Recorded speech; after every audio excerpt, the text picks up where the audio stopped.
Florida's unemployment officials still will not acknowledge what error led to the rejection of thousands of seemingly eligible unemployment claims without explanation. It's been a big problem, but now all of a sudden they're accepting claims at a much higher rate, also without explanation, we should point out. 8 on Your Side investigative reporter Victoria Price joining us now live. And Victoria, all week you've been asking the state what went wrong, and it just seems like the answer is hard to get. Yeah, Keith, on Monday, the state completely dismissed any notion of there being any sort of glitch. But then the very next day, they told thousands of people who they had booted from their system to apply again. So just because the DEO keeps dodging my questions doesn't mean I'll stop asking them.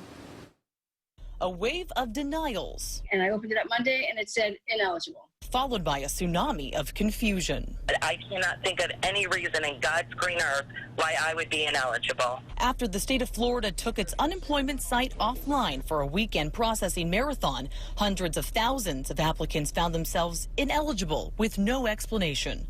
That includes Faye Helminski, who, like so many others, applied at least a month ago and appeared to qualify for both state and federal benefits. There's some kind of a glitch in their system. I obviously I can't pinpoint it, but there's a glitch and they just don't seem to want to acknowledge it. As of Monday, 2 out of every 5 applicants had been denied. So 8 on Your Side asked if there was some sort of mistake. The Department of Economic Opportunity said no, only to then come out the very next day and ask all rejected applicants who filed before April 5th to apply again. So why did the state reject seemingly eligible people? It's something 8 on Your Side has been asking for days, but the state still won't say. Since then, the rejection rate dropped from 40 to a mere 14%, but some people still can't get through. I still can't get a hold of anybody. I still can't reapply because all I have is my phone. After 6 weeks out of work, BRIDGET-T had to pawn her laptop just to buy food. She filed more than a month ago, just to be denied on Monday with no explanation. And like Faye Helminski, should qualify for state and federal benefits. Both fear they were booted on a technicality, so the state would only have to pay them federal funds and not out of Florida's coffers. There's something going on here that's not right. 8 on Your Side has made multiple requests to interview Secretary John Satter, who is now in charge of Florida's unemployment system. Keith, so far those requests have been denied.